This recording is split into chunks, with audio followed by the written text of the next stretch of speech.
Hello and welcome to Ula Tea Leaf Readings. My name is Lenor and tonight I'm going to be reading your tea leaves. This is a horoscope for Gemini. If Gemini is your solar, lunar, ascendant / rising sign, then this is a message for you. Let's get started. And so we have the Nine of Swords energy. And this has everything to do with rune in the Thoth interpretation. And let's go ahead and see what do these tea leaves have to say. So don't get worried about that card yet. We have to see what context it's in. Sometimes we get difficult cards and it's like, okay, what's going on here? But we just gotta kind of hold it for a minute before we decide. All right, so if you have not subscribed yet, please think about doing that. You can hit the little bell. It'll let you know when the next readings are coming out. It is free to subscribe.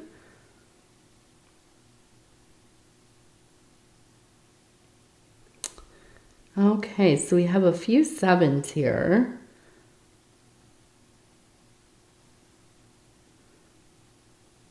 7, 7, 7. So we have kind of a jackpot there right off the bat. We also have, it looks like 37. Okay, so the number 37. But really, I'm seeing 3s, 7s everywhere.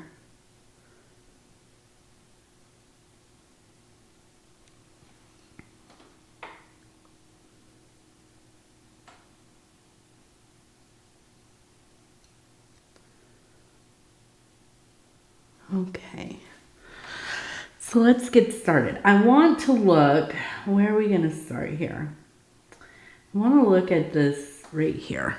We have, it looks like a person. You can see the head, maybe a little dress, smile. Looks like it has this person has a bow on their head, right? Hand extended, holding a flower, holding another flower. We have a heart.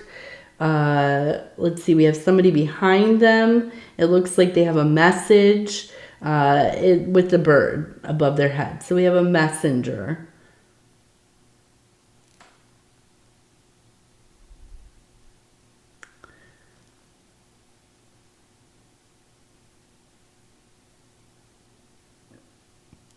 So I feel like it's almost kind of this period of time where things are going pretty good.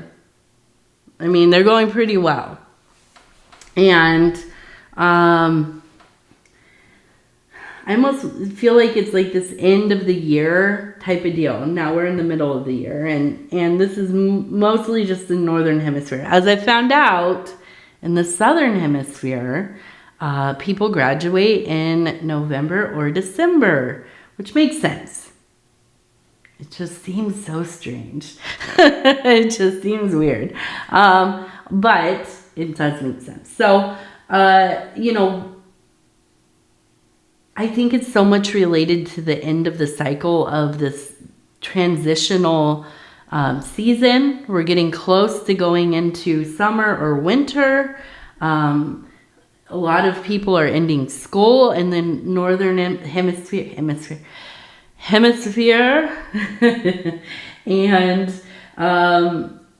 And just in general, right? Our schedules kind of change during the summer, at least most of us, or the winter. And I think that you're really enjoying your time. You know, it just feels good to get into this next season. This maybe even is like your favorite time of year. If you're in the southern hemisphere and you don't like the cold, maybe it's not your favorite time of year. But I think that you're making the best of it, right?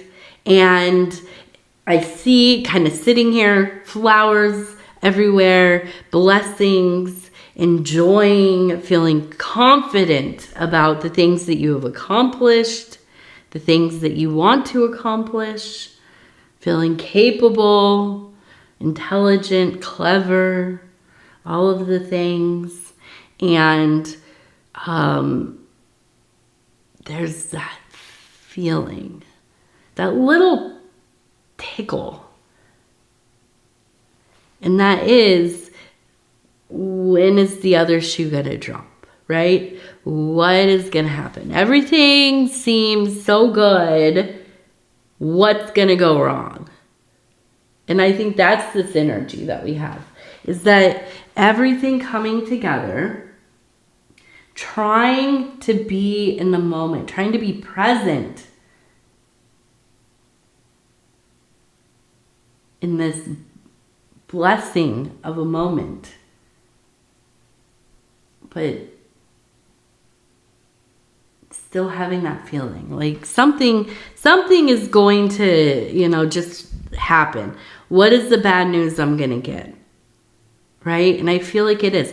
It's just something that kind of, it comes into the atmosphere, and it gives you anxiety. It makes you kind of, I'm almost on edge. I think that you go from having this really kind of positive, enjoyable, even joyous disposition to feeling, I don't know, like minorly paranoid, frustrated easily, snappy with people, right? Even maybe a little glum at times. And so I think this is kind of the big fight here, is figuring out how can you let go of some of that feeling. And I think that this is partially it's learned, right? Or it's something developed in yourself because you've been through things, right? Like everybody has. We've all had our high highs, and immediately something terrible happens. And you might even become superstitious. I know I have become very superstitious about things.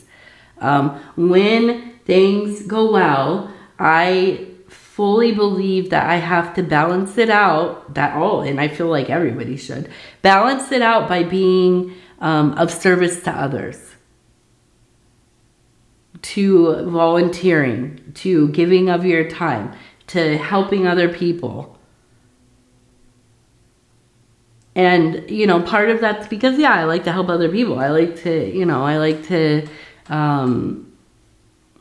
maybe live in my savior complex a little bit. But it's like a thing for me that, like, if I get good news immediately, I have to offset it with something, not offset it, but maybe it is balance it, right? Or the worst might happen.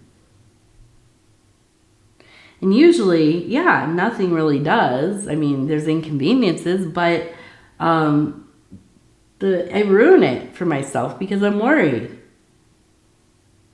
Like, oh, we got this big blessing. Oh, great. What is that gonna mean? How many things can go wrong now? And it's like, and I think a lot of us, we have this kind of, it's like self-sabotage. So figuring out what can you do? And maybe it is, maybe you have this beautiful energy going on, enjoyable, kind of vibing, with the time, with the season. Maybe you go out and you do some kind of volunteer work. Maybe you do go visit, family, do something for the older people in your family. Go watch the kids in the family, do something fun with them. Give of your time and energy. Stop focusing on just, what's going on with you. It is helpful to remember that there are other people out there, in our lives.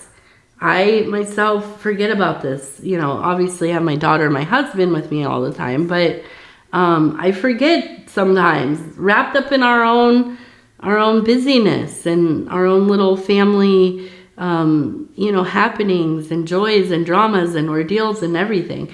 And I forget, yeah, I have all this other family, all these other people in my life. You know, sometimes I have to stop being worried about all of what's going on here.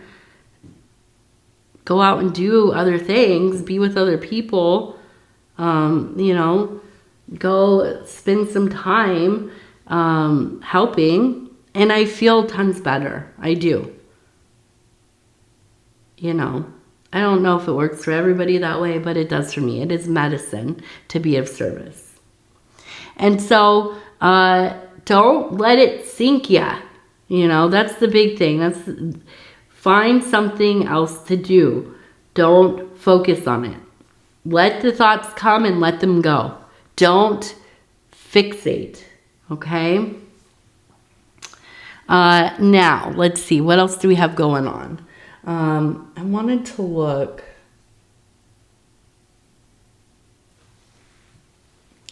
I keep seeing this face in here. Now we have the eye, very apparent eye.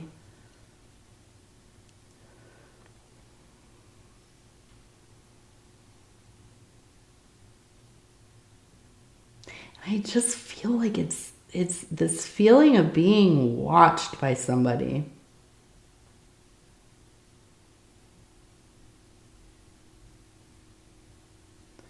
Another eye right there. Maybe more than one person.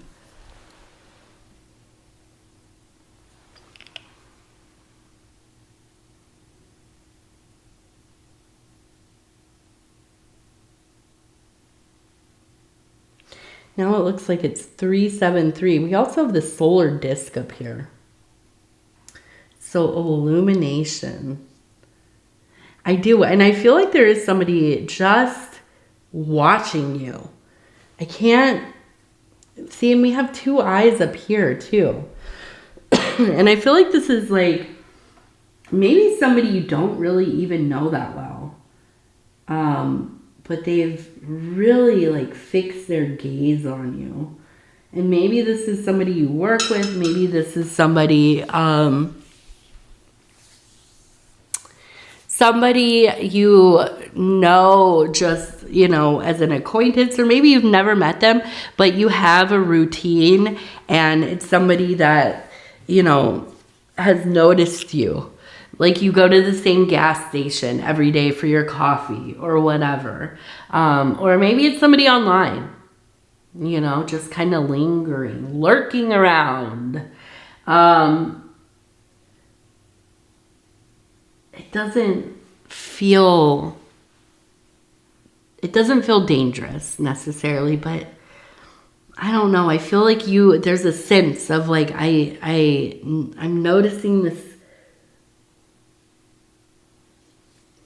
It's like you feel a growing interest on you. It's not just like briefly somebody, you know, looking and noticing you. No, it's like, I don't know. But I do feel like they're going to approach your life soon. And I feel like with that solar disc, and we have the fire energy too, it will be revealed to you very apparently. So I feel like they're going to reach out, they're going to present themselves, they're going to, you know, maybe shoot their shot or whatever. Usually I would say this is creepy. I don't know. I don't like being noticed by people. Although the way that we dress, I say we because my my husband and I, look very different than the people that we live around, just by the way we dress. And to me it's normal because I'm from the city, but out here it's not. And I'm like, I don't want to be noticed. Well, people notice us, you know. Very nice people though. Let me just tell you, I love the upper Midwest, and it doesn't make me feel any type of way like I'm being, you know, sneered at or anything like that. But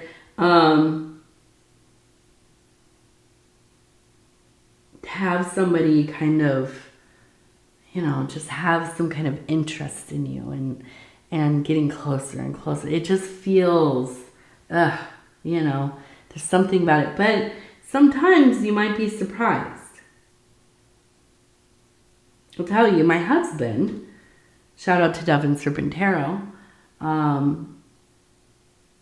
he's, I think, one of the few people I've ever been with that pursued me. I don't usually like that. I don't like to be pursued. And it's part of why it took us so long. Why we dated for so long. And long distance. Because I like to be the one that chooses, usually, right? And of course you have to choose to be agreeable to somebody's advances, but it took me a while, you know. And that's because of my past, my childhood. I need to have control of my, you know, who I let close to me. But I do feel like in this situation, and this might be surprising to you, is that it might feel, you know, I don't know, you might be suspicious of their motives, of who they are, what they want, right? Which we all should be. If it's romantic or not, you should always be at least discerning, right? But I think this might be a lovely connection. You know, I think that, now you be careful. I can't emphasize enough. Please be careful. Don't let somebody into your life too quickly. Go slow. Do not give them information easily, right? Protect yourself, please. And absolutely, if this is somebody on the internet, do not send them money. I know a lot of people, you listen and you think, well, obviously I'm not going to send some person I don't know money. You would be surprised at how many people get like in these, I don't know what they're called, where people pretend to be, you know, like catfishing kind of, but they pretend to be in love, whatever, and then they ask for money. I watched the things on YouTube about it. They have all kinds of channels about it. Love scammers or whatever. Please be careful about that. Don't send people money on the internet.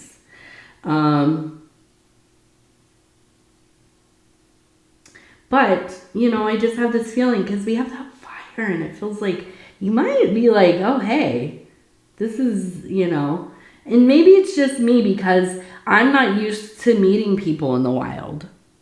I rarely have ever met somebody I dated in real life first. Maybe when I was a kid and I was going to like concerts and shows and stuff. But always, even before the internet was cool, I was meeting people offline in like the late 90s when it was all forums and everybody was, you know, everybody I knew was like, you're going to disappear if you meet people online. It's only weirdos on the internet, you know. And now, you know, and I've always met friends and people from all over the country, and I even had somebody, a roommate that I just randomly met online from New Zealand came and lived with me some years ago. So, you know, you got to be careful though. Just please be careful. And when I see this, I'm like, okay, to me, it seems scary to meet somebody in the wild, I guess. But that might just be it. You know, maybe you're meeting them, and I say the wild, in real life, the old-fashioned way. And yeah, that might be it, that they're just somebody who's out there, they saw you, they are interested, they're going to approach you. You're somewhat agreeable, but discerning, careful, let everybody that is important to you know about this person. You know, do a background, no, I don't know. Maybe do a background check. I'm coming around to the idea of that. Now, I used to think that's a little much, but now I have my daughter and I'm like, yeah, run them background checks. Check everybody out.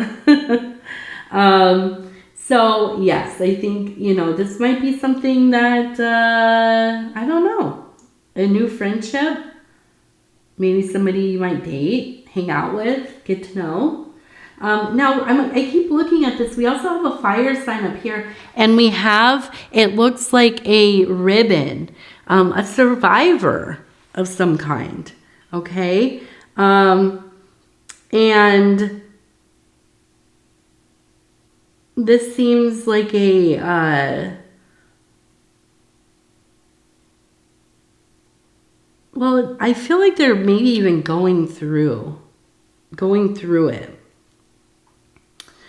And maybe it's I don't know, like a medical.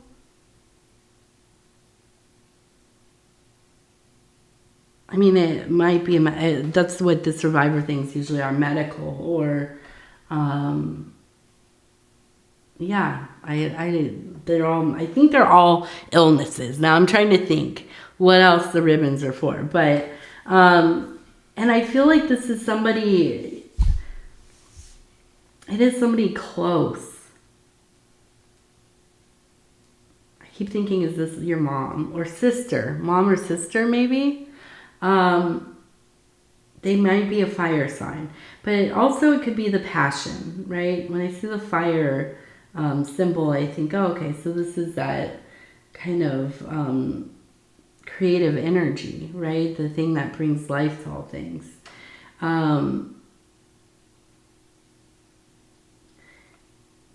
It feels like almost like their disposition is helping them get through this. And you being there with them, being kind of like this shining light in their life, is helping that. And you are so important to them. And I see this because it's in the emotional realm, but it's also right here on the rim. Okay, we also have a person and we have a phallic sign. So this is also a fertility, abundance, right? Creativity. So that is kind of doubling with the fire. And it does. I feel like it's you together with them. You being a support to them. It is so important to their healing. And I feel like this is something that is really, it's really on your mind. And, now it makes sense to me why you're in this wonderful place, but there's this feeling of something happening. Because, yeah, I feel like there is maybe somebody with poor health in the family. And it's like you get to this point where I feel good, everything is feeling so great and it's aligning for me, and I'm manifesting and I'm doing all this stuff and I want to be in it, but there's this thing in the back of my mind always lingering. And I think this is a lot of what it has to do with. But I also feel like you bringing in that energy, that beautiful growing, flourishing. I'm imagining just a bunch of ferns growing and reaching out. They're just covering things beautifully, lush, gorgeous, deep and thick, and just wonderful. And you bring this energy into the life of somebody who is struggling on all levels. They might not show it to the degree that they are, but and you are there for them, and you are bringing life back into their being by being there. And I think it all makes sense to me now, kind of what's going on. I also think that there is an amount of, I'm looking over here, that there is an amount of feeling, and there's a question mark, there's a snail, a compass, not knowing how to navigate it, but also feeling repelled by their energy, which is natural. Even when we are healers, we you're somebody, like if you're a first responder, you're somebody who works in the medical field. Now, your desire to help and heal overtakes this, but it is natural to feel repelled by somebody who is ill, somebody who is not well. It's instinctual. We stay away from sick things because it can, there's an instinctual feeling of it might not be safe. And I think that you have guilt around this. But you shouldn't, because it is a natural instinct. Whatever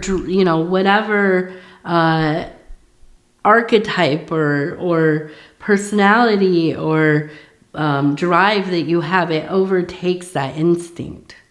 And that's, in this case, that's what's important.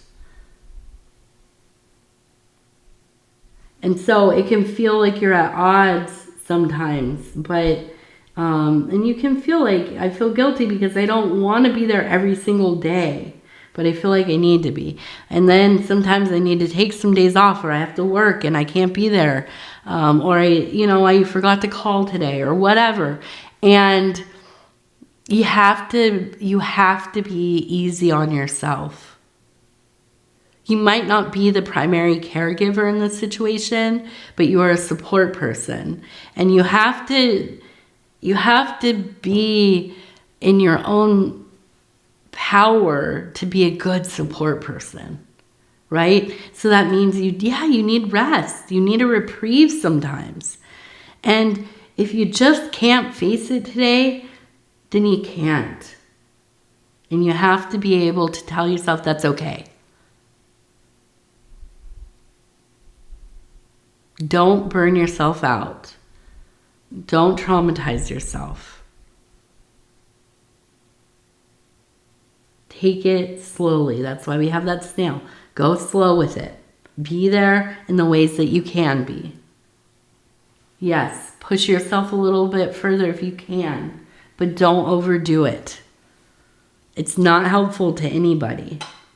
If you've ever been sick, had somebody helping you, you can tell. It's not like you lose your ability to tell that somebody is overwhelmed or, they're starting to come apart at the seams, and you don't want that for the people you love, hopefully anyways. And so, yeah, I'm sure that they understand when you can't be there.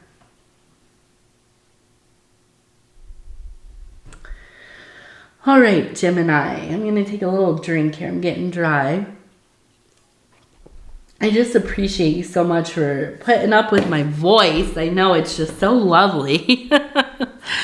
Getting closer to being better, though.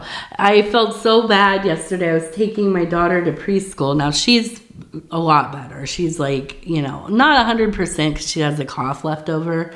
But she is, over the majority of the stuff.